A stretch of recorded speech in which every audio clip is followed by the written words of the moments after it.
You sweat through the first sketch, and surprisingly, you're happy with it.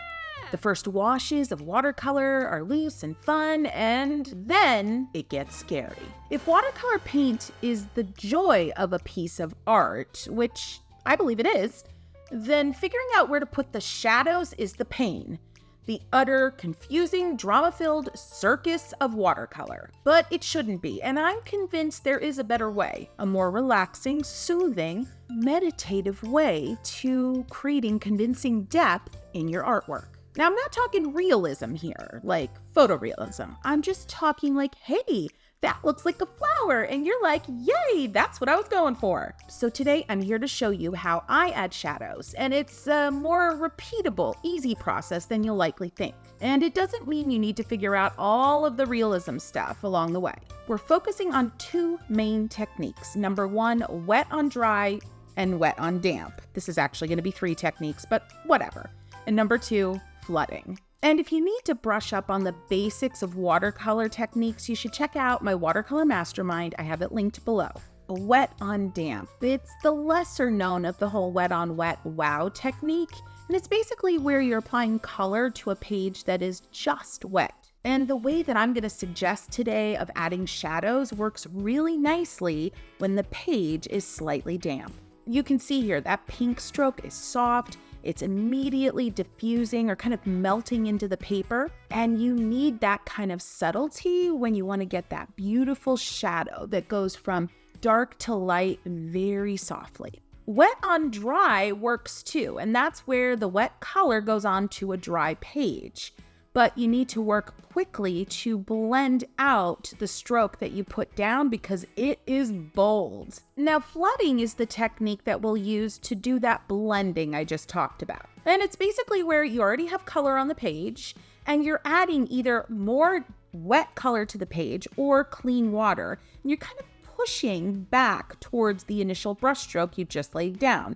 And it's a way of blending and moving the color around. And it's a way of also forcing some really neat explosions on the page. Because there's a point to be made here. Not all shadows need to be perfectly smooth. They can be wonky and textural and explosive and, well, stick around. You'll see. Now, today we're going to paint dahlias. But before we get to that, I'm going to do this simple sketch here of a basic top-down view flower. Because I want to show you exactly, in a more simplified way, how I approach shadows. So you've got your sketch, great. You've got your first washes of color, and I'm using pinks and yellows, some oranges, all of it. Wonderful. Now, for beginners, if you haven't tried this technique before or you're new to watercolor, I would let this totally dry, and that's exactly what I did.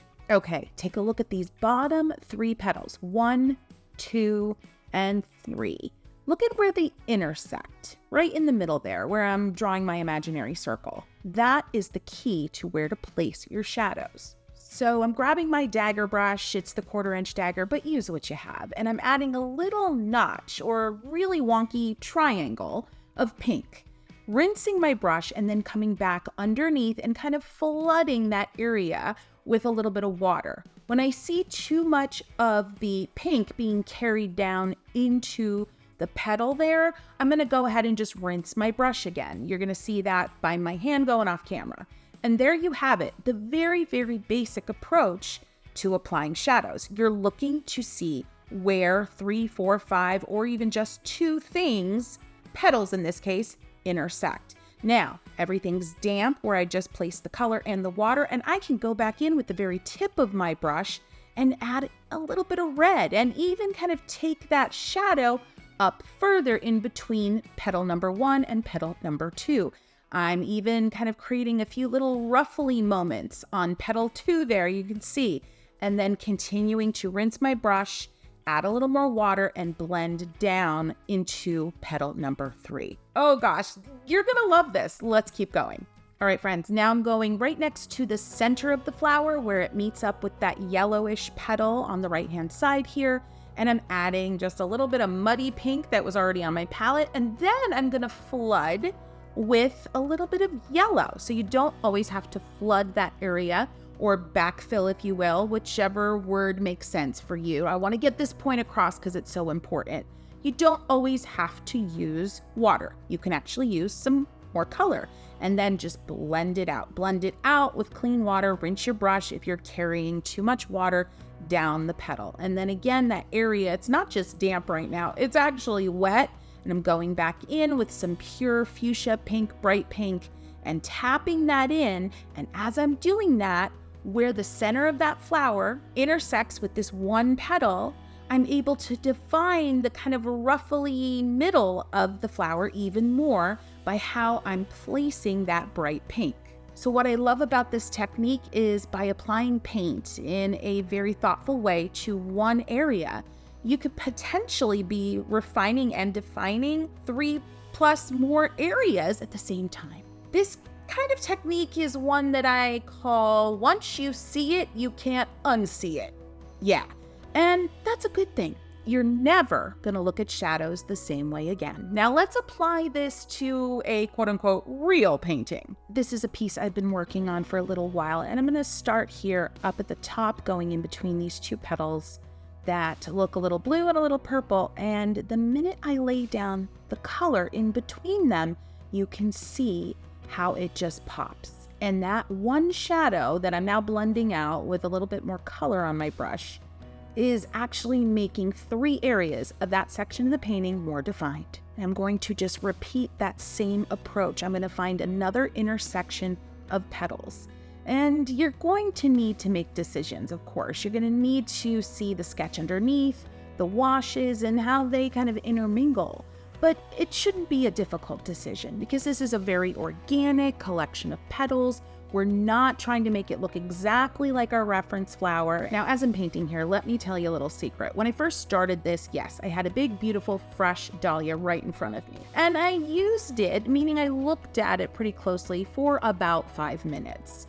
I used it to get the center of the flower in, and that gave me the structure I needed to just start adding the other petals around and around and around in a way that worked for me and felt good. I wasn't necessarily trying to recreate exactly what I was seeing. Now, if you'd like a reference photo, I have a link to one down below. Feel free to use it. Otherwise, just wing it and have fun. I actually find this process very meditative, very cathartic and healing because it's easily repeatable. You find an intersection of 3 petals in this case, because we're painting a flower. You choose a color to add a little notch, a little wonky triangle at the intersection of those petals, and you rinse your brush and blend it out, and then repeat. I find this to be so soothing, and once you get the hang of it, you will too. Now, friends, let me know if you think you're going to get some relaxation out of this technique. Will you go ahead and give this video a boop? And while you're at it, let me know in comments. Yeah, I think this is relaxing, or oh gosh, I'm still a little bit nervous. Get the conversation started down there. That is the magic of this channel, and the wonder of this community are the conversations that happen in the comment section. Now, you might be wondering, how do you figure out in those weird areas where the wash and the sketch really aren't giving you enough information? How do you figure out where to place your shadow? And the confidence in those decisions does come with time, but know this. If you lay down a stroke and it doesn't feel right, you can grab some clean water, apply it on top, lift out that brush stroke you just added and let it dry and come back to it later. You can make corrections like that so easily. Because honestly, you're gonna know within the first brush stroke or two whether or not that intersection of petals is making sense to where you placed your brush stroke shadow. Brush stroke shadow? Okay, but I think you know what I mean. Okay, let's take a look at this again. I've got a little bit of purple mixed with the fuchsia color from my Art for Joy's Sake palette, and I'm going in here in the underside, the underneath of the center of the flower. I know this is zoomed in, and don't worry, I'm gonna reveal more of this painting soon. And then I'm blending that down or kind of flooding that color down into the rest of the petal. And as I'm doing that, in my head, I'm thinking, how do I want to shape this area? Do I want to follow my pencil lines underneath, or do I want to go a little bit of a different way? One trick I love, even at this earlier stage of the painting, is getting out my teeny tiny 000 brush like I'm doing here. Because friends, not only can a shadow be done by adding a little notch of color and blending it out smoothly, but you can also create depth and shadows with line work. And you can see exactly how I'm doing that here. Where those 3 petals meet is where I have the thickest line work that then gradually thins out as I go down the length of the petal towards its tip. So even though I'm not getting full coverage with all of the strokes I'm making, it still looks like a shadow to the eye when you step back. Now I'm going to be quiet for a moment and let you just watch, see how this unfolds.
What I've learned over the years as I've developed my personal watercolor style is that for an item to look real, to feel convincing, it doesn't mean that you have to replicate every petal, every bump in the landscape, every kind of flutter in a bird's feather. No, you need to have a general sense of form and balance, sure, and be able to identify the areas of a flower, let's say, like in this case, that really give the whole bloom its structure. And in this case, that's the center of the flower. But then you need to have the confidence, like I did here, to just go rogue after you've figured out the center and add petals, sketch them in, wash them in, and add shadows just using your general knowledge of basic techniques over and over again. So I want you to keep in mind, number 1, look where petals intersect.